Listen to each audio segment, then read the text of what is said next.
What is up? This is Joe with your daily Buckeye Blitz for today, Saturday, August 6th, 2022. Got the damn date. All right, folks. I hope you've been paying attention to the podcast feed. We've been putting out a lot of content this week. We cranked out Ryan Day's press conference. Then on Friday, we cranked out Tony Alford and the running backs and their interviews. So keep it locked here. And as always, the Daily Blitz goes 7 days a week, open on Sundays. So today, I know we've been kind of jumping around to position groups here and there. This one I thought was interesting because on Friday in practice, the starting four across the defensive line from edge to edge were JT, then in the middle, you got Ty Hamilton, Tyleik Williams, and then Jack Sawyer on the other edge. So an interesting lineup. Jack, Ty, Tyleik, and JT. So that means that some older guys were not the starters. Guys like Zach Harrison, Javonte Jean-Baptiste were running with the twos. This is interesting to me, and that's what we're going to get into today in our 5-minute podcast. So let's talk depth along the defensive line and who I think the two deep is. This is only one practice, so let's not shit ourselves, but because this could go both ways. This could just be like load management where they're giving the older guys fewer reps just because they know who they are. And it could be, coaches, want to get the best 11 out there. Ryan Day always says that. He wants the best 11 on the field at all times. So maybe it's that. I don't know. Coaches can be weirdly loyal to older guys. So that's why I'm not sure if this is,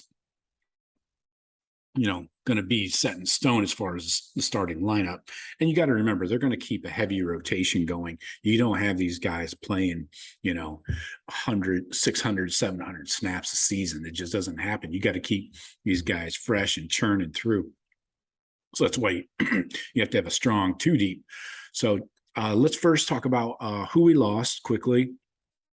The DNs we lost, Darian Henry Young, Tyreek Smith, Cormonte Hamilton, Jacoby Cowan, Noah Potter.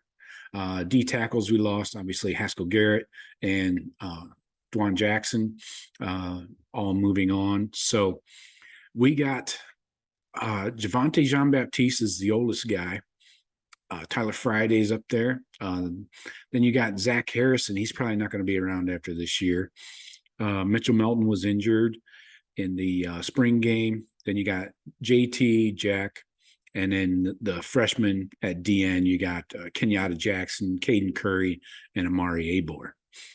Don't forget, I mentioned the other day in our 5 freshmen that will play that I had Caden Curry definitely losing his red shirt. Looks like he might be working in at that behind Jack Sawyer.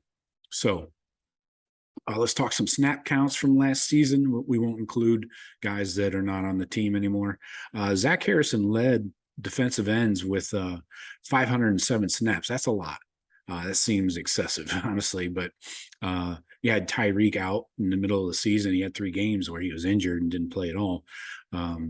So you got Javonte Jean-Baptiste had about 313. JT had 285. Jack Sawyer 173. And Ty Hamilton had 254.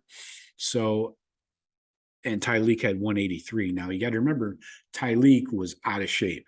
Like he said this as much in interviews last year. He said COVID got him. He just wasn't working out. He was just eating.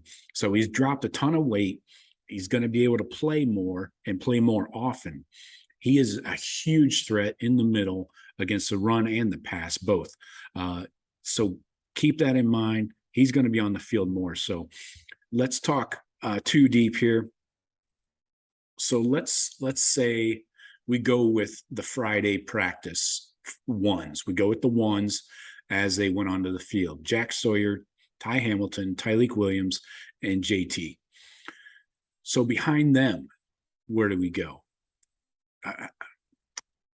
I'm going with that starting four, and obviously a huge rotation. So I'm going to go.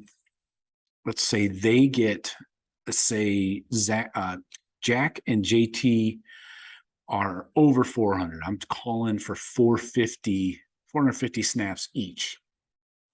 Okay. Then behind them, I'm going Zach Harrison and Javonte Jean-Baptiste. I think Zach gets his snaps cut way back, and maybe Javonte gets his bumped up a little.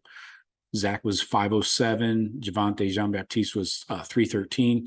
So I think Zach comes down to maybe 400, maybe even 350. And maybe Javonte Jean-Baptiste goes up to 350.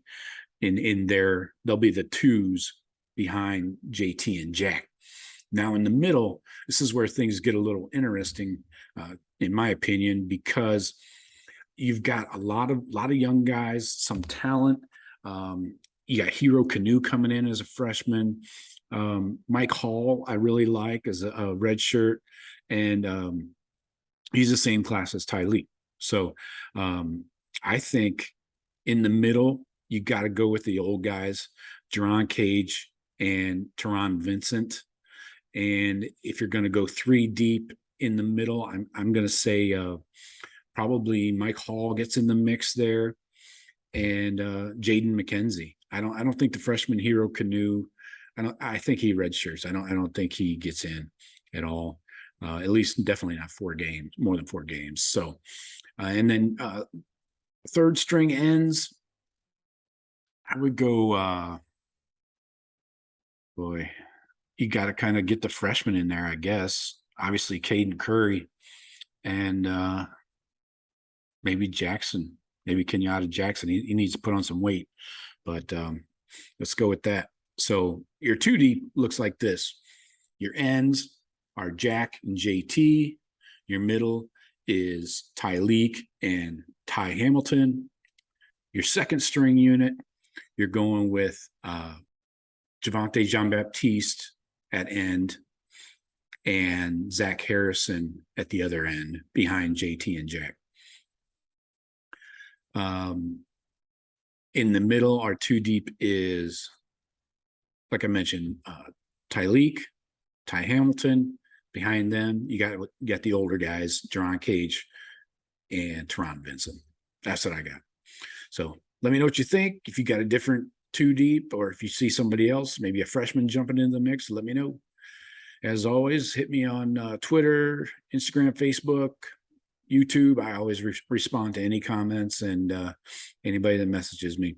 All right. So keep it locked into the podcast feed if you're listening on there, and we'll get back to you. Talk to you tomorrow. Go Bucks.